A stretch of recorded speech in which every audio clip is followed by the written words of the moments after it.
Oh my goodness, Andres, why are you awake at this time? Because your dad thought it would be a good idea to steal all our money, book a trip with his family, and not even invite me. Well, you can talk about the crossover characters in Skylanders. Dude, you know there's more crossovers in Skylanders, right?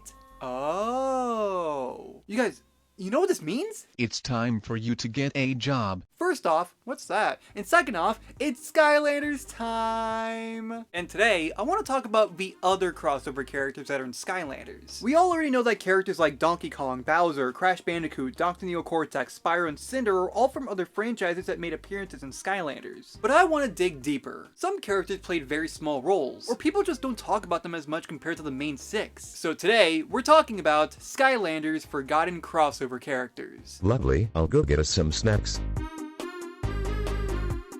Starting off with the Nintendo characters, Donkey Kong has always been with the Mario franchise, but he does have his own series with a whole cast of characters, with one of them making an appearance in Skylanders, and that's Diddy Kong. He's primarily seen as a sidekick to Donkey Kong, who helps him out on his adventures, which is how he appears in Skylanders, as Donkey Kong's soul gem is named Diddy You Call. By hitting Donkey Kong's bongos, you can charge up a meter, and once this is filled up, Diddy Kong will show up using his rocket barrel, shooting enemies with his peanut gun. Diddy Kong does leave after a little bit of time, but can easily come back by performing the same attack, and since he's in the air, it's unlikely that he'll get hit, unless an enemy has a projectile. While Diddy Kong doesn't do a whole lot of damage, meaning his attack can easily kill smaller enemies, but struggles against medium-sized to very large enemies, Diddy Kong is still fairly useful. And since you can still use Donkey Kong while Diddy Kong is in the air, this combo is unironically fun to use. Although that's the only Diddy Kong attack in Donkey Kong's upgrades, Diddy Kong also makes an appearance if you use Donkey Kong and his vehicle, the Barrel Blaster, together. Once Donkey Kong supercharges the car, Diddy Kong shows up in the cannon seat, as he's alongside you when you're driving in the vehicle sections. But why wasn't Diddy Kong always with you at all times? Well, according to the HD Room, Vicarious Visions did consider this, but ultimately didn't, because, quote, Diddy always being on screen when DK would have taken away from the emphasis on Donkey Kong and his toy. So while he was included, he didn't play a major role compared to his friend. In Superchargers, when appearing in a vehicle section, the vehicle that's on the portal will appear. Well, when you have Donkey Kong, his vehicle, use Diddy Kong's attack and approach one of these areas, a strange thing happens where now there's 2 Diddy Kongs. Yes, this doesn't make sense, but in Skylanders, since 2 players could already be 2 characters at the same time, this in some weird way does make sense. What makes this even weirder is that if you use 2 Donkey Kongs, now there's 3 Diddy Kongs at one time. Diddy Kong also makes an appearance on this render of Donkey Kong and his vehicle, on the packaging of Donkey Kong's combo pack, the normal and dark versions of Superchargers on the Wii U, and on the back of the game's case. And lastly, although Diddy Kong can be used with the dark variant of Donkey Kong with all the previously mentioned things, unlike the dark variant of Donkey Kong, who is wearing dark clothing, Diddy Kong doesn't, and wears the same clothes regardless of which version of Donkey Kong you use. Diddy Kong also has the same limitations as Donkey Kong, meaning he can only be used on Nintendo consoles, specifically Superchargers on the Wii U, Superchargers Racing on the Wii and 3DS, and Imagineers on the Wii U and Nintendo Switch. Although, due to the Switch not having the racing mode, on this version, Diddy Kong can only be used when using Donkey Kong's attack. Since these figures are required so you can use Diddy Kong, currently Donkey Kong goes for around $13, his dark variant goes for around $30, Barrel Blaster goes for around $10, and the dark variant goes for around $20 to $30. Nice, he seems very cool, and if you think about it, Father is kind of like your sidekick. Well, I wouldn't say that. He's more like my best friend who kinda hates me. Bowser in the Mario games doesn't work alone, as he has a lot of helpers who attack our main characters, and some of these minions also made appearances in Skylanders, starting off with one of the most iconic being Troppa. Koopa is one of the more easier characters to attack. They usually try running towards our main characters, so you can simply just jump on them and hit their shells to send them spinning. And this simple motion is one of Bowser's first attacks, where Bowser stomps the ground with a Koopa popping out. Or if he's in the air, he pulled it out of his pocket? Like really, what is he doing? Koopa approaches enemies and attacks them, doing very little damage. He is very weak, attack-wise and health-wise, as Koopa can be killed in one hit. But you can either just jump or hit Koopa with Bowser's hammer to send them spinning, where he can hurt enemies, but usually bounces off of walls and doesn't have a specific target. With that being said, this is where Koopa really shines, and it's actually fairly useful. As a plus, you can also spawn in 3 Koopas at a time, but still dies in one hit if they're in their shell. The first Koopa upgrade is Shell Smash. If you hit Koopa with Bowser's hammer, Koopa will spin faster and cause more damage. I need to learn how to hype things up better. The upgrade after that is Red Shell, where all Koopas will now have, well, red shells. And when they're spinning, they will directly target enemies. Just like in the games. Yeah, we're gonna be saying that a lot, I'm sorry. While the last two upgrades were actual useful and welcomed additions, the next upgrade, Royal Authority, is our first bad upgrade. Now when stomping to send out another Koopa, nearby Koopas will stop spinning. I guess it's useful so you can get a better spin on the other Koopas, but if you're not fast enough, then Koopa will jump out of his shell and attack normally, which, as previously mentioned, they're not very good when fighting. Next is the split paths. While Bowser's bottom path doesn't have any Koopa upgrades, his top path Koopa Commander does. The first upgrade is Warp Pipe. If you hold and release the stomp button, a Warp Pipe pops up, releasing free Koopas. It's fast, and even the pipe can cause damage and knock back enemies. Next, there's Koopa Paratroopa, where now all Koopas will have wings, and home in on enemies. They look cooler than before. Lastly, there's Super Koopa Spin. By hitting nearby Koopas, they spin faster and cause more damage. Yeah, it's good, but honestly this and the entire path is just kind of underwhelming. Don't get me wrong, this path isn't bad and does give you good upgrades to the Koopas, but that's it. Like maybe you could have spawned in more Koopas, maybe give them some weapons. Either way, we're technically not done with them just yet, as Koopa is used in Bowser's Soul Gem, but it also introduces us to our next forgotten character, Dry Bones. Dry Bones is Koopa, but dead. He is still pretty cool and also makes an appearance in Skylanders. Bowser's Soul Gem is named Molten Bones. When using Bowser's third attack where he turns into Molten Bowser, pre-existing Koopas will turn into Dry Bones, or as the game calls them, Molten Bones. I'm calling them Dry Bones for the rest of this. Dry Bones acts the exact same way as the normal Koopas, but causes more damage, which, that's just disappointing. Yes, more damage is good, but I actually think this would have been a perfect opportunity for a health boost. In the Mario games, Dry Bones are not as easy to kill compared to Koopas. Koopas can be easily killed, but Dry Bones regenerates after a short time. It's not a bad soul gem, but it definitely could have been better. Although, Dry Bones also appears as one of the customizable pieces for Bowser's vehicle, the Clown Cruiser, named the Dry Bones Basher, where the front has Dry Bones' head, and it's specifically meant to be used with the Steeled Bone. Although it should be noted that on Superchargers and Imaginators on the Wii U, the Steeled Bone is gray, but on Superchargers Racing it's blue, and when using the dark version of the Clown Cruiser, Dry Bones' head is shiny. But there's also the bullets. Bullet Bill is essentially a bullet that comes from the cannons in Mario's games, and Banzai Bill being a larger version of him, and he appears as one of the customizable pieces on the Clown Cruiser, as Banzai Bill is the head on the vehicle, and the other intended part being a red shell with spikes, and using the dark variant of this makes the shell dark, and Bullet Bill appears as one of the attacks on the vehicle. Tapping the button sends a small bullet, but holding the button sends a larger bullet. Now again, the same limitation for Bowser also applies to the minions, where you can only use them on Nintendo consoles. Aside from the shiny Dry Bones, and the colors on the shell, the rest of the characters don't change appearances if you're using the dark variant of Bowser. Again, since these figures are required so you can use the minions, currently Bowser goes for around $15, his dark variant goes for around $60 to $70, the Clown Cruiser goes for around $8, and the dark variant goes for around $15. But there's also some Nintendo characters that were considered to be in Skylanders but ultimately didn't make it into the game. Why are you on the floor now? I just feel like it, okay? According to the HD Room, Vicarious Visions did consider other Nintendo characters to be added into Skylanders. Specifically, Princess Peach from the Mario series, Kirby, and Fox McCloud from Star Fox, but for one reason or another, were not included. Peach was because the ideas that Vicarious Visions had for her character were not approved by Nintendo, because it was, quote, out of character, and also that Vicarious Visions weren't allowed to include any Mario hero characters. Kirby was not possible, since Nintendo don't own full ownership of the character, and Fox was not included because apparently Nintendo didn't want attention to be taken away from Fox's newest game on the Wii U, Star Fox Zero. And that was a great idea. And those were the forgotten Nintendo characters in Skylanders and also the canceled characters. Maybe we should move on to another franchise. Oh, really? Well,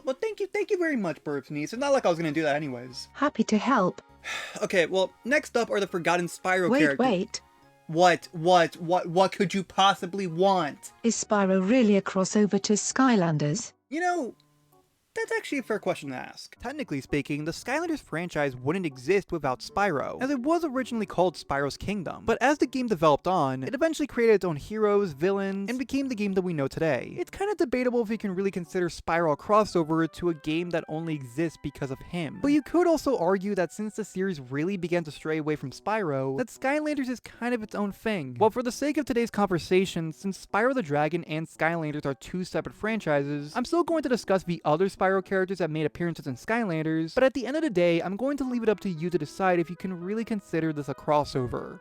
Cool. Aside from the whole bring toys to life thing, the Skylanders games are well known for having characters from the Spyro games, with Spyro and Cynder making various appearances. But Spyro's tiny little friend Sparx is also in Skylanders. Sparx is a well-known companion of Spyro. Wherever Spyro is, Sparx will always be there to help out, and out of all the characters we're discussing, Sparx is the only one that has a physical figurine, as he was released during Spyro's adventure in the Dragon's Peak Adventure Pack as a magic item. When using him, he'll follow you around, shooting fireballs at bad guys, and once an enemy is killed, butterflies will appear, which will give you some health back. But since Sparx is a magic item, he also has the same limitations. He'll disappear after about a minute and can't be used for the rest of the level. He works like this in Spyro's Adventure, Giant, Swap Force, and Trap Team, but in Superchargers, all magic items are replaced as trophies that can be placed around the Academy. Although, Sparx does work differently, as he actually follows you around the Academy, similar to how he appears in the Spyro games. He doesn't do anything, but it's a cute little detail they added. As for Imaginators, all magic items and Imaginators work the same, and simply gives the Skylander on the portal 500 coins. Although, all magic items, including Sparx, do appear in the Collections tab. While that is how he works on the console games, Sparx works a little bit differently in the 3DS games. While he essentially does the same thing that he did in the first 4 console games, now you have to collect a certain amount of coins, radiant, or gems. Once you have enough, you can spawn in Sparx to help out. Although he does disappear after some time, as long as you have the required amount, you can use Sparx as many times as you want. Regardless if it's coins, radiant, or gems, they're pretty easy to collect, so Sparx is actually pretty useful and easy to use. Lastly, Sparx also technically works in Superchargers Racing, but as a generic magic item. Go to this section that lets you use magic items, place Sparx on the portal, and get 1 star. Very cool and awesome, I know. Sparx also appears in other pieces of Skylanders media, like the web game Skylanders Universe and the mobile game Skylanders Cloud Patrol. The only other noteworthy thing about Sparx is that for some reason the games just don't know what to call him. In most of the console games, they call him Sparx the Dragonfly, but in Trap Team, they simply just call him Sparx. And in every 3DS game, Superchargers Racing on Wii, and even his own character card name him Sparx Dragonfly. Overall though, I like Sparx. While not being the most useful or a must-have character to own, he's fun to have around, and given how cheap he is, being priced at around $5 or so, it wouldn't hurt to have him in your collection. Our next character is someone who barely made any appearances in the mainline games, but left an impression on anyone who saw him, and that's Malefor.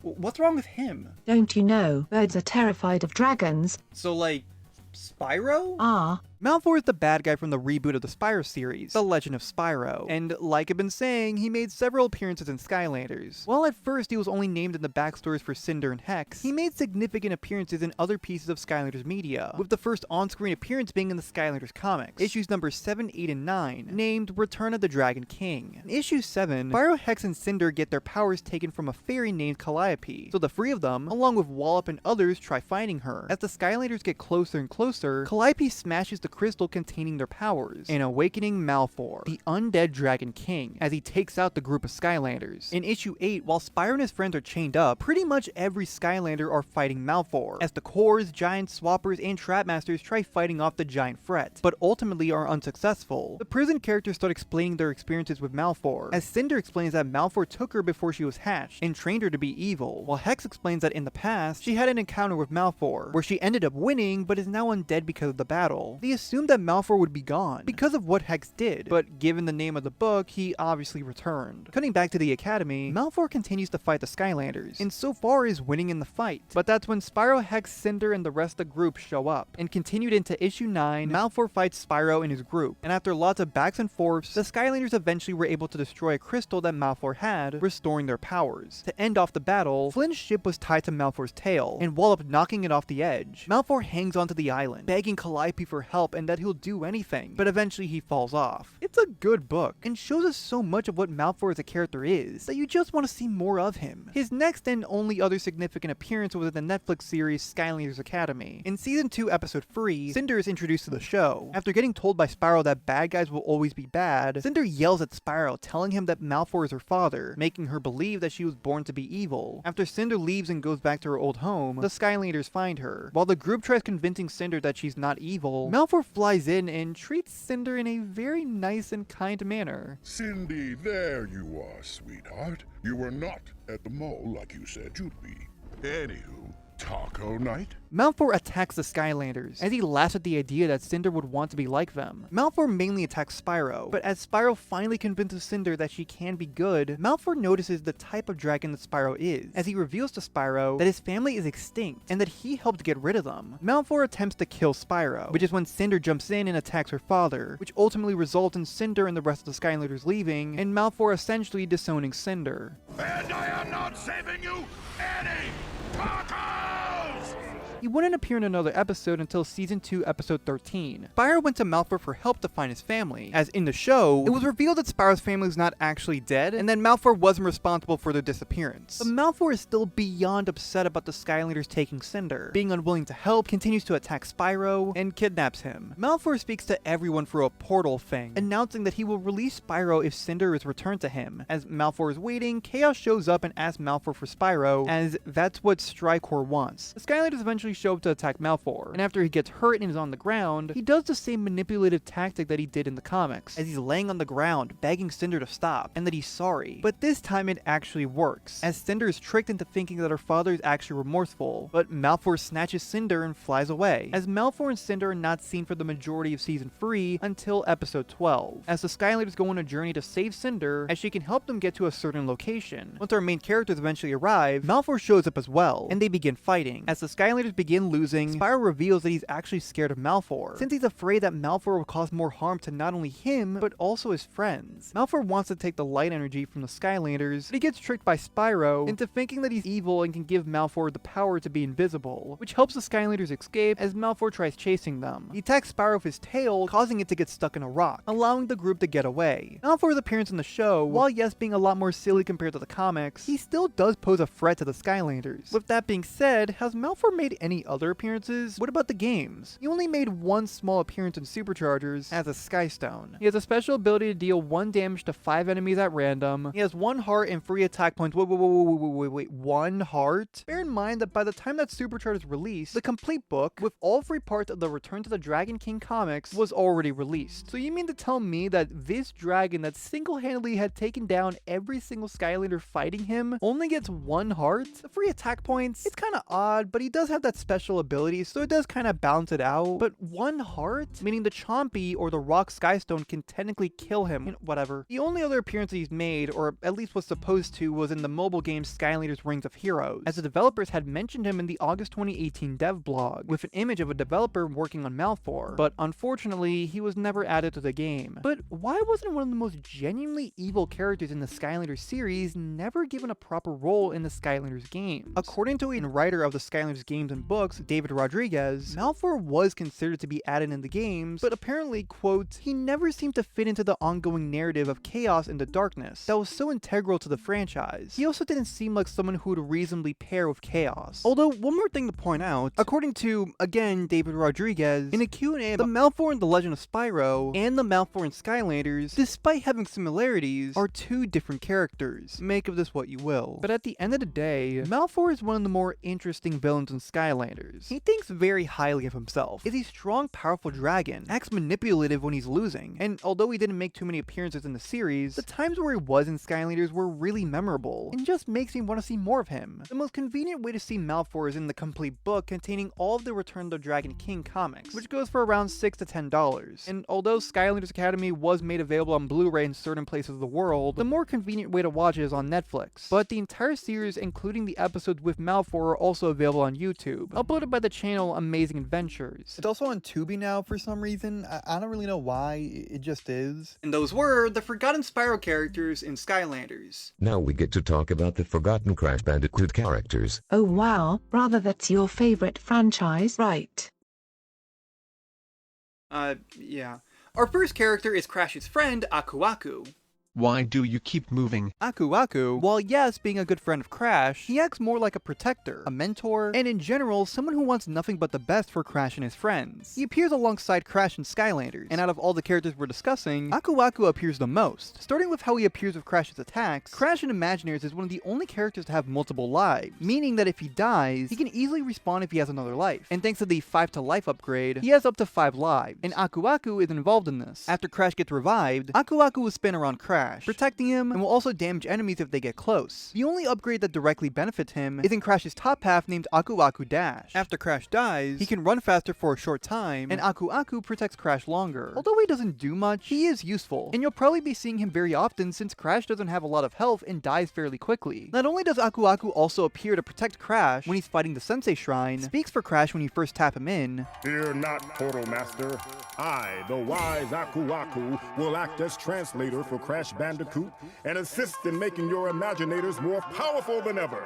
If you have Imaginators from the Brawler class, Crash would like to train them in a secret technique.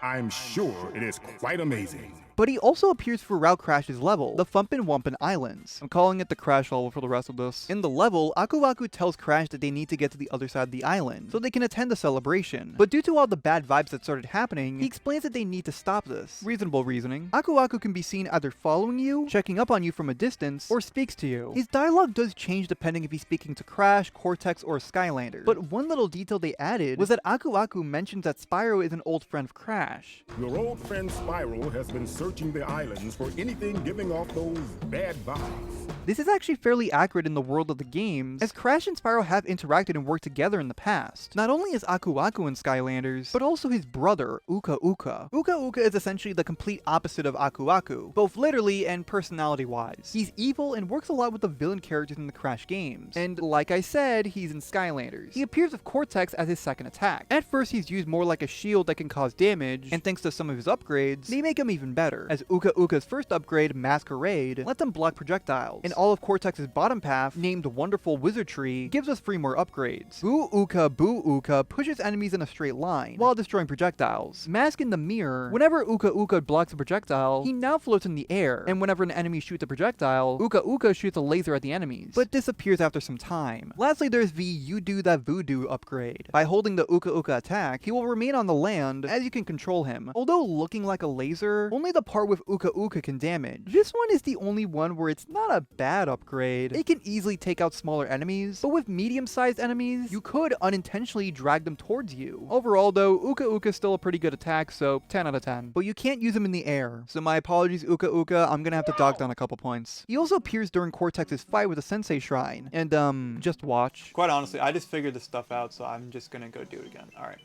We made it, let's do it. There he is. Come on, tell me he does something more. He legit just runs away. That's it? That's all he does? Dude, an hour of my life wasted just getting that footage. You mean to tell me that the mask who's constantly willing to work with evil characters, but apparently a Sensei Shrine is just too much for him? Lastly, he's also in Crash's level, in a specific area where he can only use Cortex. Uka Uka is trying to head towards the island, so now it's Cortex's job to shoot a bunch of enemies, in a Galaga-styled minigame, while Uka Uka floats in every now and then to express how upset he is that you're winning. And that's it for the brothers. Overall, Aku Aku and Uka Uka both appear exactly how you expect them to. They're there to protect their friends, and if the main guys are here, it's only natural that their helpers and protectors are there as well. Aku Aku and Uka Uka are available with Crash and Dr Neo Cortex, and their level, as they both go for around $10 to $15 each. Isn't it kind of weird that a bunch of masks can fly, but an eagle, a turkey, and a penguin can't? You get a pass because you don't have wings. Thank you for understanding. Many enemies from the Crash Bandicoot series appear throughout Crash's level. Crabs, the spitting plant, and the Tribesmen. The crabs and plants do attack you, and also somewhat dance with the Chompies. The Tribesmen, on the other hand, have their own homes, are NPCs that you can interact with, and in general are a lot more nicer and kinder compared to how they appear in the Crash games. So if the enemy characters in Crash aren't the villains in this level, who is? Is it Entrecby? Is it Dingodile? Is it Ripperoo? Okay, all those sound pretty cool, but it's not. It's Fake Crash. Fake Crash is a Bandicoot who looks a lot like Crash, but has obvious differences. While he's never played a significant role in the Crash games, he usually makes cameos, or is playable in spin-offs like the Crash racing games. But his appearance as the villain in the Crash level is one of the only times where he plays the bad guy. Or is he? In the majority of Fake Crash's appearance in the Crash games, he doesn't really do anything, in the sense that he's just vibing, dancing in the background, not getting in the way of Crash. In fact, prior to his appearance in Imaginators, the only bad guy appearance he made was in Crash Bandicoot 2 in Traced on Game Boy Advance, where in a level he was mimicking Crash's moves, but even then he helped Crash defeat one of the bosses. So let's analyze how he acts in Crash's level. When the level begins, Dr Neo Cortex is starting up his newest machine, when Fake Crash can be seen sneaking around. As Cortex is holding the control in his hand, Fake Crash can be seen reaching for the controller, then hiding when he's almost caught. Fake Crash then climbs into the machine, causing the machine to haywire, and creates bad vibes around the island. Throughout the level, the Tribesmen and even Spyro mention that there's another Bandicoot. Hey, did you come through here earlier? I swear I saw you just before that big explosion. You look an awful lot like a Bandicoot me and my friend were hanging out with earlier. Yeah, he was acting kind of wacky though, so maybe it wasn't you. You saw another Bandicoot? You're sure it wasn't Crash? I'm positive. I saw this guy way up the mountain, dancing around in some kind of giant, crazy robo suit. Eventually, when you get on the dance floor, Fake Crash shows up and starts dancing. Not very good, but you know, he's trying. And once you actually defeat him, the machine breaks down. And in the last cutscene, he can be seen still in the machine and kind of just watching the party. Now, I should point out that Fake Crash doesn't have an actual motivation for what he's doing. In fact, I'd argue he's actually trying to help. In that first cutscene, he was reaching for Cortex's controller, since he might have been aware that Cortex is a bad guy, so maybe Fake Crash was trying to stop Cortex from starting the machine, and when he couldn't, he went into the back of the machine to try to stop it from working, but ultimately caused more harm than good. So when everything else fails, he does what he does best, dancing. It's entirely possible that Fake Crash had good intentions, but things just got out of hand. But at the same time, he might have also known that since Cortex is a bad guy, he might have just wanted the machine for himself, so everyone can dance the same way he does. Either way, Fake Crash is the villain of the level, but in my opinion, it's kind of debatable if he actually had bad intentions. But the fact that he's actually here is still pretty cool. Such a joke, silly, unserious character being the Fred of the Skylanders and Crash is such a funny concept, and I'm glad that they chose Fake Crash instead of one of the other villain characters that we come to expect, even though he is committing identity theft. Fake Crash only appears in the Crash level, and once again can only be unlocked with Crash or Cortex. Now before we get to our final character, there are a couple of extra characters that I personally wouldn't consider crossover characters, but I think I should give them a quick mention. No, we are already too deep into this.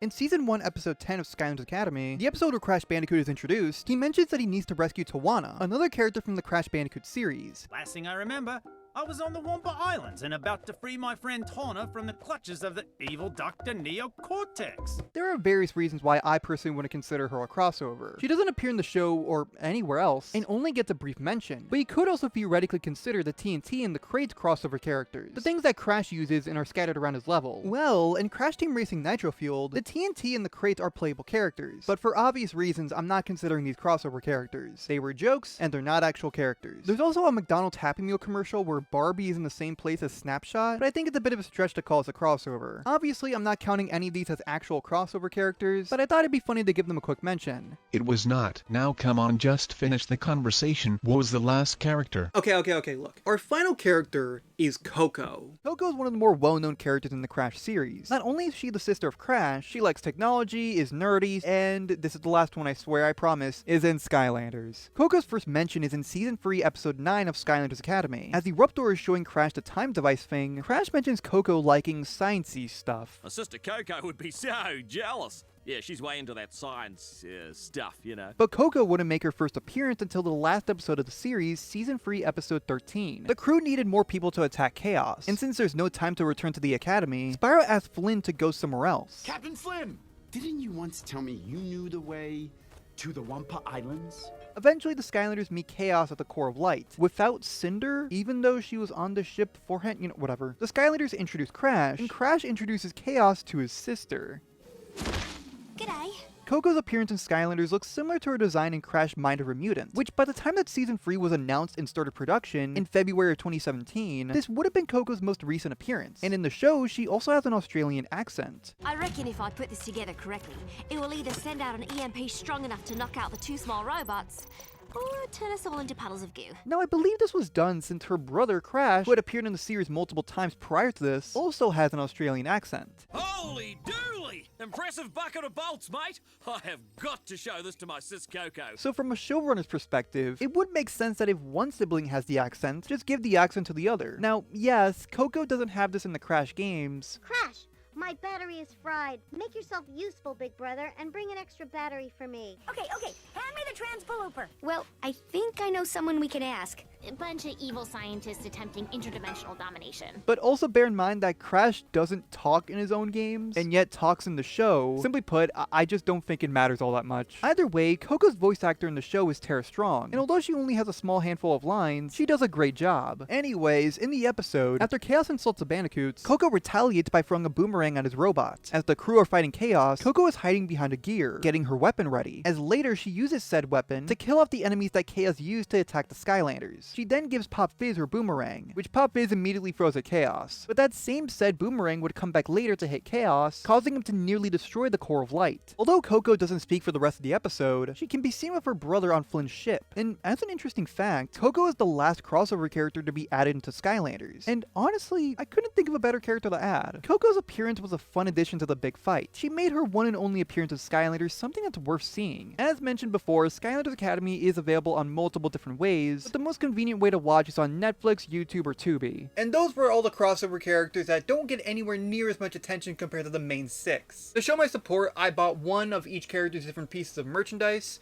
Unfortunately, I don't think that'll help at all. Regardless though, each of these characters' stories are interesting. Unlike the main 6 crossover characters that everybody talks about, every character discussed here played smaller or obscure roles. Quite honestly, prior to researching, I didn't even know Bullet Bill, Malefor, or Uka Uka were in Skylanders. Either way, the fact that all these characters appeared in the series is awesome in itself. They're all so accurate to how they appear in their own franchises. Nothing about them feel out of place or unwelcome. If it's normal that Spyro, Bowser, and Crash are in Skylanders, then it's also normal that Sparx, Koopa, and Aku Uka are here as well. They all feel like they belong. And even if they didn't do anything special, their additions in Skylanders are definitely worth playing or talking about. But like I said, they all play fairly small roles, that I was even surprised that they were in Skylanders in the first place, which is why I consider all of these characters Skylanders' forgotten crossover characters. Great stuff, Andres. I hope we get to hear more about Skylanders very soon. Look, dude, I'm working on stuff. Just give me a minute. And also, you know, I want to go out into the real world, you know? Do something that normal people do. Finally, so what are we gonna do? You're supposed to get it. Use my Fortnite code. Die.